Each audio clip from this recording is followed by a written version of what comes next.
बिहारी भगवान की जय। देखिए आज उन्नौर में ऊंचडी मेजा क्षेत्र में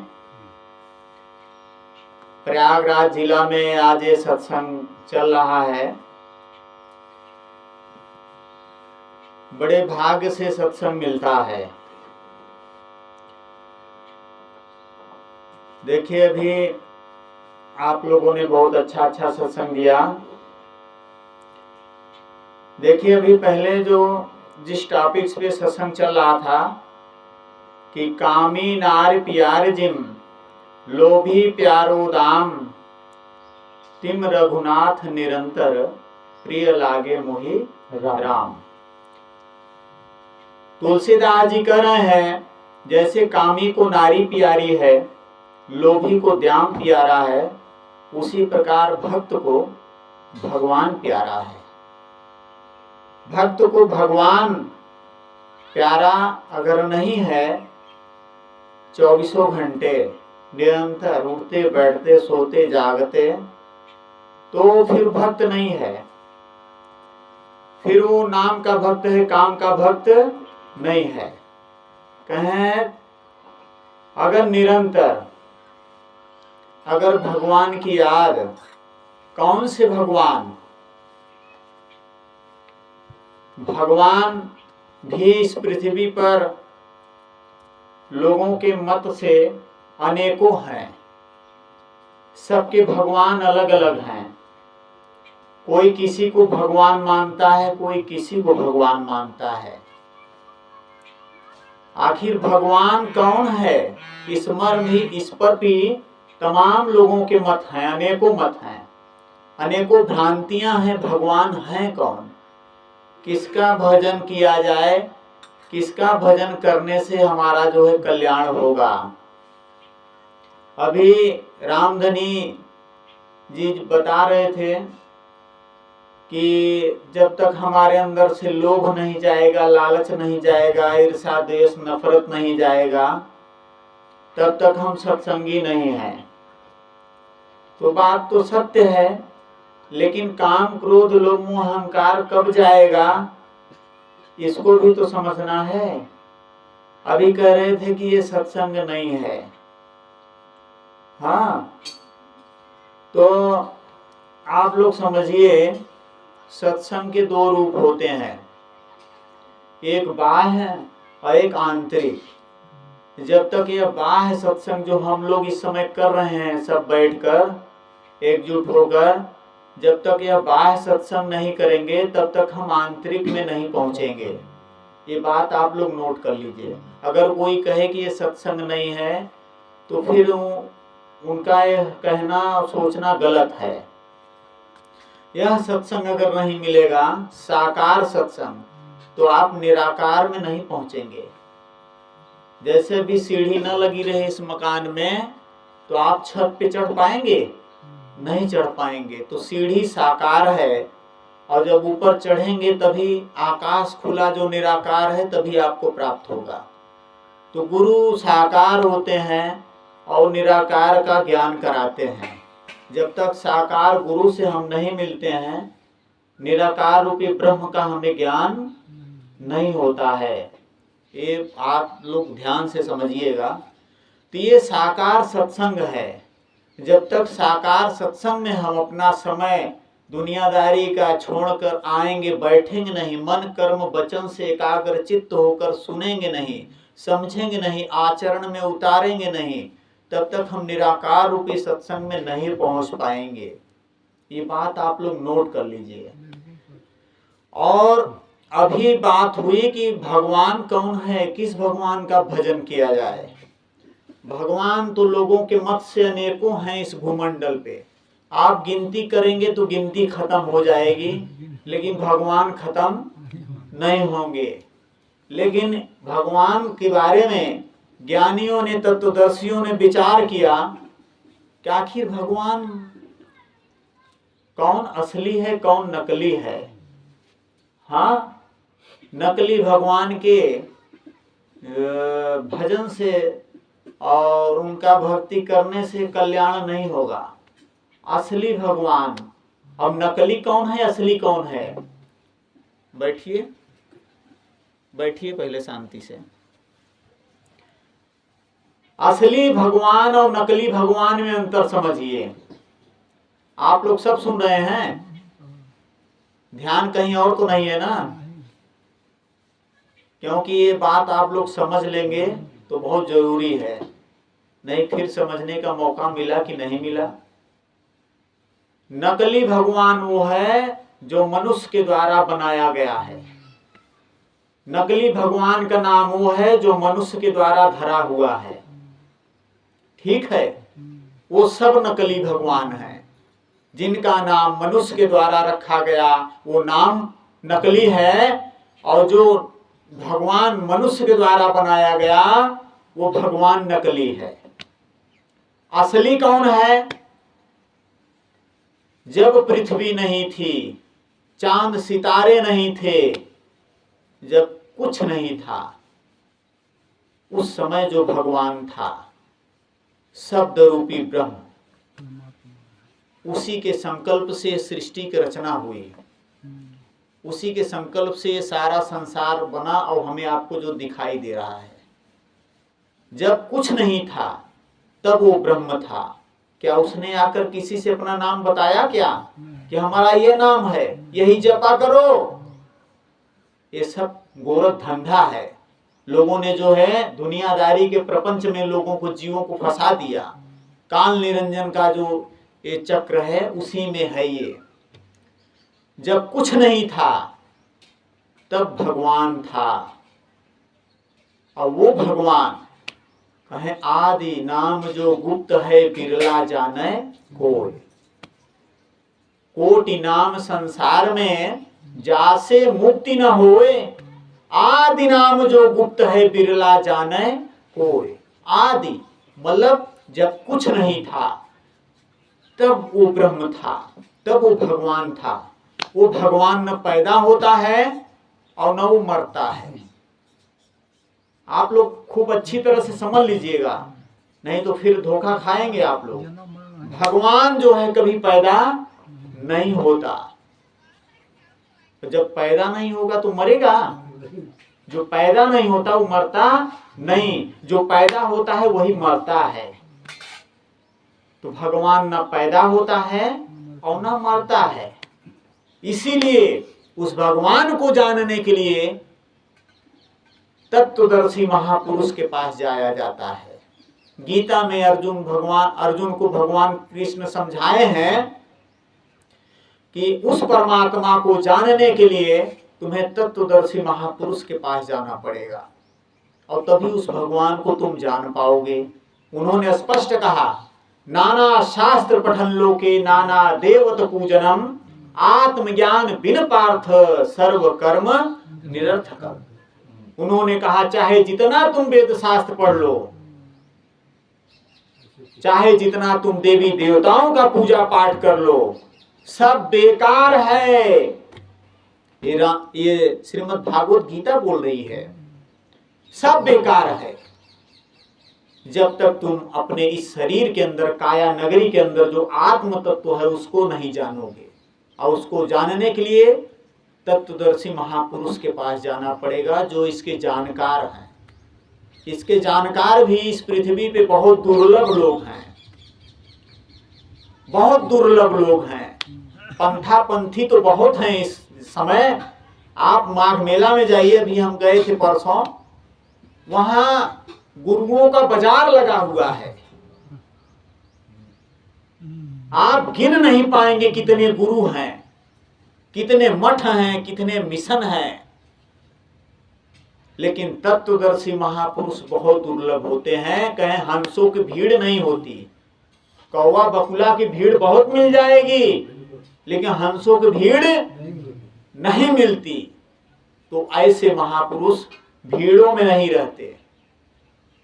हाँ, ऐसे महापुरुष बहुत दुर्लभ होते हैं और बड़े ही श्रद्धावान और भाग्यशाली जीव को मिलते हैं। वो कहें पूर्ण पूंज बिन मिलहि न संता, सतसंगत संस्कृत कर अंता। जब हमारे अच्छे पूर्ण उदय होते हैं तभी हमें ऐसे संत मिलते हैं जो हमारे सारे संशयों का नाश करते हैं। हाँ, महापुरुषों ने तमाम प्रकार से समझाया है, अगर हम ना समझे तो हमारा दोष है, उनका दोष किसी भी प्रकार से नहीं है। तो भगवान के बारे में चर्चा हो रही थी, किस भगवान का भक्ति किया जाए।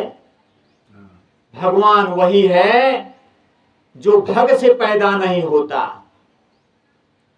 भगवान, आप संधि विच्छेद करिए, भग मतलब होता है योनि, गर्भ, जो गर्भ से पैदा नहीं होता। वान मतलब उससे परे है, जो जन्म मरण से परे है, जो गर्भ से कभी पैदा नहीं होता। उस भगवान को जानने के लिए तत्वदर्शी महापुरुषों के पास जाया जाता है। और उस भगवान का जब तक ज्ञान नहीं होगा, अभी आपने कहा बिन जाने होई ना प्रीति, ये बात एकदम सत्य है। जब तक उस भगवान को आप जानेंगे नहीं, उसकी भक्ति कैसे करेंगे। दुनिया की जितनी भी भक्ति है सब अधिकतर नकली हैं, 99%। आप जान लीजिए 1%। इसीलिए महापुरुष कहते हैं कोई बिरला इस बात को समझ पाता है। कहते हैं यह भक्ति रूपी दूध ऐसा दूध है, शेरनी का दूध है कि जो सोने के पात्र में ही टिकता है, और नहीं तो और पात्र में खराब हो जाता है, खराब हो जाता है, काम का नहीं रहता। इसलिए वह पात्र कैसा होना चाहिए, हृदय निर्मल होना चाहिए। कोई चतुराई, कोई कपट, कोई अभिमान नहीं रहना चाहिए। ये कब होगा, कहने से नहीं होगा। जब तक आप उस भगवान की भक्ति नहीं करेंगे, उसका अभ्यास नहीं करेंगे, निरंतर सुमिरन नहीं करेंगे, उसका संतों की सेवा नहीं करेंगे, संतों के साथ बैठेंगे उठेंगे नहीं, उनका आचरण अपने अंदर अनुसरण नहीं करेंगे, तब तक वह रंग नहीं चढ़ेगा। और रंग नहीं चढ़ेगा तो विषय विकार काम क्रोध ये सब निकलना मुश्किल आसान है क्या। ये कहना बहुत आसान है और करना पहाड़ चबाने जैसा है। मिटाई हस्ती जिन्होंने अपनी ध्वजा उन्हीं की खड़ी रही, हरि सुमिरन में रहते हरदम सूरत शब्द में चढ़ी रही। हस्ती मिटाना कहना तो बहुत आसान है, करना बहुत कठिन है। अभी कहा जाए चलो गुरु दरबार में जूठी पत्तल उठाओ, तो कहोगे अरे यार हम इतने जो है अच्छे व्यक्ति हैं, हमारा लोगों में अस्तित्व है, वर्चस्व है, और हम चले पत्तल उठाएं। अभी कहो चलो दरबार में झाड़ू लगाओ, हाँ अरे यार हम घर में झाड़ू नहीं लगाते, यहां झाड़ू लगाएंगे। हाँ, तो जानते हैं अंतःकरण निर्मल कैसे होगा, उस परमात्मा का दर्शन कैसे होगा। आप जो है संत महापुरुषों के दरबार में झाड़ू लगाइए, जूठी पत्तल उठाइए, छोटी से छोटी सेवा करिए, जो कोई नहीं करता उसको करिए। छोटी से छोटी सेवा आप करेंगे तभी आपका अंतःकरण शुद्ध होगा, पवित्र होगा। सेवा से ही शुद्धिकरण होता है, और जब तक सेवा नहीं करेंगे अंतःकरण शुद्ध नहीं होगा। कहें सेवा से ही मेवा है, मेवा तो सभी चाहता है, लेकिन सेवा कोई करना नहीं चाहता, बनी बनाई खिचड़ी खाना चाहता है, जो कि असंभव है। हम लोगों ने जो है महाराज जी के जमाने में आश्रम में हम लोगों ने जो है झाड़ू लगाया है, जूठी पत्तल उठाया है, नंगली दरबार में जाकर हम लोगों ने बर्तन धोया है, जूठा बर्तन धोया है। हाँ, छोटी से छोटी सेवा जब आप करेंगे तभी आपका अभिमान नष्ट होगा। सेवरी ने क्या किया था, मतंग ऋषि महाराज के दरबार की कौन कौन सी सेवा की थी, आप उसका अध्ययन करेंगे तब पता चलेगा। वो भोर में उठकर सुबह एकदम झाड़ू लगाती थी, हाँ गंदगी साफ करती थी। गंदगी साफ करना जो है सबकी बस की बात नहीं है। हाँ, गुरु दरबार में सूखी लकड़ियां बीन के लाती थी, जो कोई काम नहीं करता था, घृणा करता था, वो काम करती थी। और इसी से आज सेवरी का नाम अमर हो गया, स्वर्ण अक्षरों में दर्ज हो गया। मीरा राजघराने की थी, उसको लोग कहते थे अरे राजघराने की बहू है, लेकिन उसने गुरु के प्रेम में ऐसा ऐसा काम किया कि लोग कहते अरे इसको शर्म नहीं आती। वो बेशरम हो गई थी गुरु के प्रेम में। गुरु के प्रेम में जो बेशरम हो जाएगा, निर्लज हो जाएगा, अरे तुम झूठ बोलने में शर्म नहीं करते, किसी की बुराई करने में शर्म नहीं करते, किसी का नुकसान करने में शर्म नहीं करते, गलत कर्म कुकर्म करने में शर्म नहीं करते, तो भक्ति सत्संग करने में क्यों शर्म करते हो? यही आके मामला फंस जाता है कि गंदे काम करने में तुमको शर्म नहीं आती, लाज नहीं आता, और सत्संग में बैठने में, भगवान का भजन करने में, उनका नाम लेने में शर्म आता है, तो कैसे कल्याण होगा? कभी संभव है? कभी नहीं कल्याण होगा। गुरु महाराज जी के प्रेम में तुमको बेशरम होना पड़ेगा, निर्लज होना पड़ेगा, जैसे मीरा हुई थी। पग घुंघरू बांध मीरा नाची रे। वो गुरु के प्रेम में एकदम बेशरम हो गई थी। इसीलिए आज मीरा का नाम देश विदेश में अमर है। सेवरी का नाम, कोई पढ़ी लिखी नहीं थी सेवरी, कुरूप थी, उसके घर वालों ने छोड़ दिया था उसे जंगल में, लेकिन वो गुरु के प्रेम में बेशरम हो गई। दुनिया क्या कहेगा, क्या सोचेगा, उसको कोई परवाह नहीं। मैं जानू मेरे गुरु जाने। तो आज मीरा का नाम कितने सम्मान से लिया जाता है। हस्ती मिटाना पड़ेगा, मिट्टी में मिलना पड़ेगा। कहते हैं मिला के खाक में दाना गुले गुलजार होता है।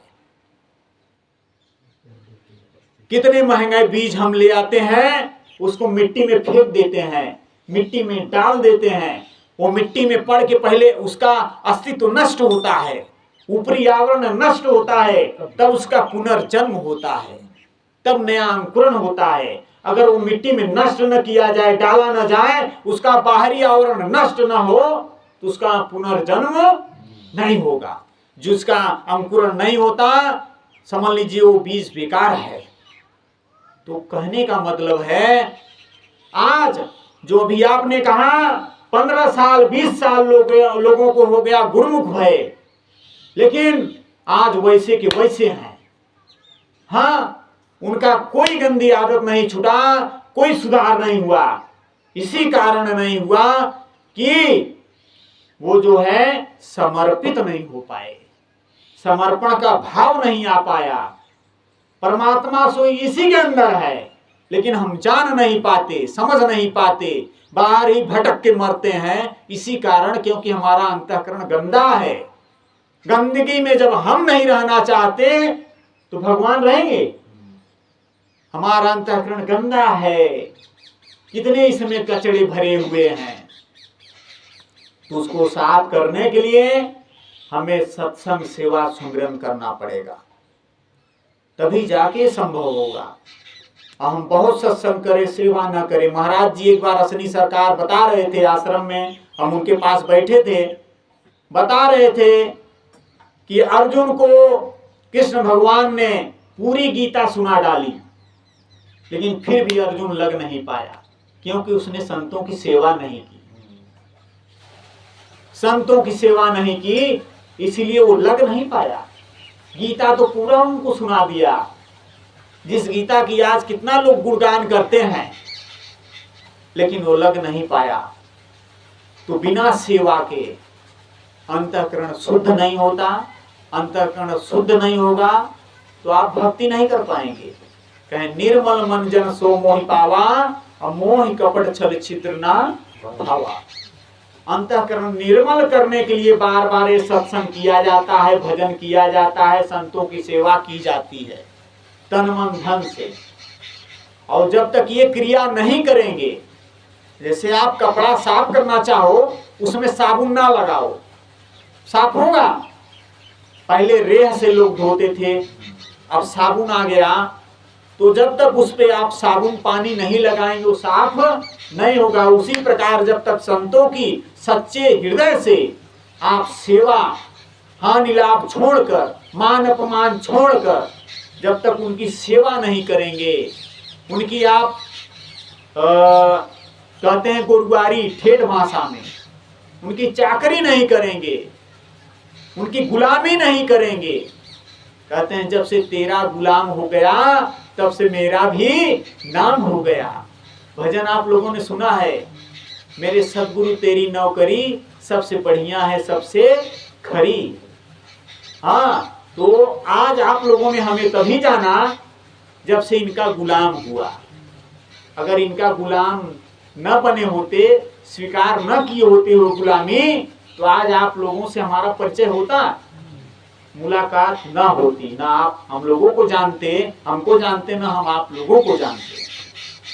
संत सद्गुरु की गुलामी आपको फर्श से अर्श पे पहुंचाती है, फर्श से अर्श पर पहुंचाती है।